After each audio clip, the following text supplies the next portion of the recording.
हमारे सामने लंका का महान साम्राज्य था और उसके केंद्र में खड़ा था रावण, 10 सिर और 20 भुजाओं वाला।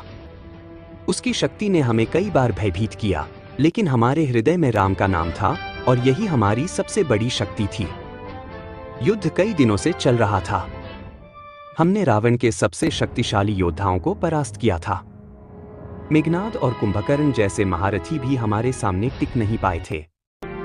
मैंने अपनी आंखों से अंगद को रावण के दरबार में जाते और उसे चुनौती देते देखा था। मैंने जामवंत के शौर्य को महसूस किया था, जिसने अपनी बुद्धि से रावण की सेना को चौंका दिया था। और फिर थे हमारे महाबली हनुमान, जो अकेले ही लंका में आग लगाकर आए थे। उनकी शक्ति का कोई मुकाबला नहीं था। वह जब गरजते तो लंका के किले भी कांप उठते। वह बड़े बड़े पर्वत उठाकर रावण की सेना पर फेंकते और उनकी एक ही गर्जना से दुश्मन के हौसले पस्त हो जाते। आज का दिन निर्णायक था। रावण अपनी पूरी शक्ति के साथ युद्ध भूमि में आया था। उसके रथ से एक एक करके बाणों की वर्षा हो रही थी और उसकी दहाड़ से आकाश भी कांप रहा था। हम सबने अपनी पूरी जान लगा दी थी। कोई वानर अपनी गदा से हमला कर रहा था तो कोई अपने नाखूनों और दांतों से। लेकिन रावण का प्रहार इतना प्रचंड था कि हमारी सेना बिखर रही थी। तब हमारे प्रभु राम आगे बढ़े। उनका शांत, संयमित चेहरा था, जिस पर कोई चिंता नहीं थी। उनके हाथ में उनका दिव्य धनुष था और उनकी आंखें रावण पर टिकी थीं। यह सिर्फ दो राजाओं की लड़ाई नहीं थी, यह धर्म और अधर्म का युद्ध था।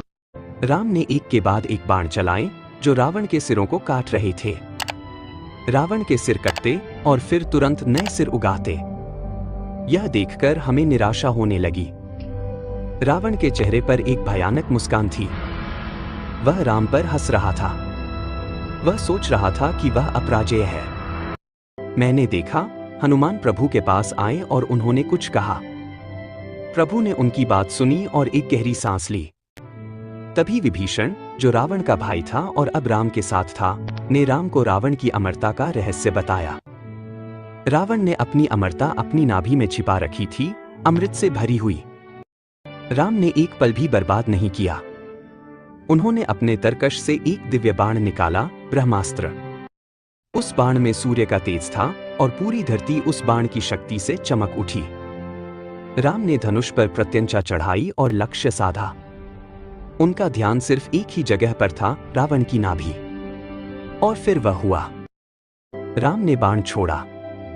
वह बाण वायु से भी तेज गति से रावण की ओर बढ़ा।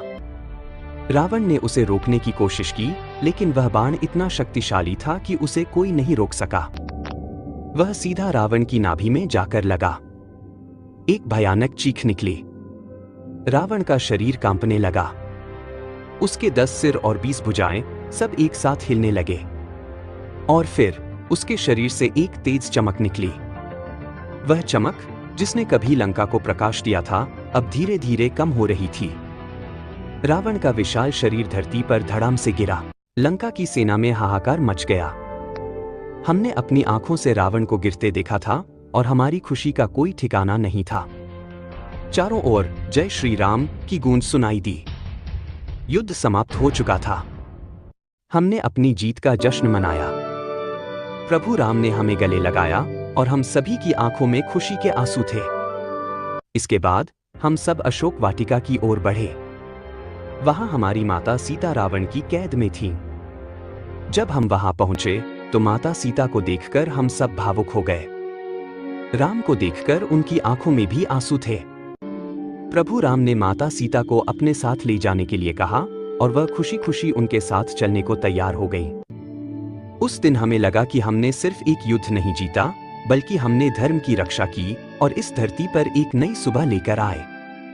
यह कहानी सिर्फ एक लड़ाई की नहीं थी, बल्कि यह विश्वास, शक्ति और त्याग की कहानी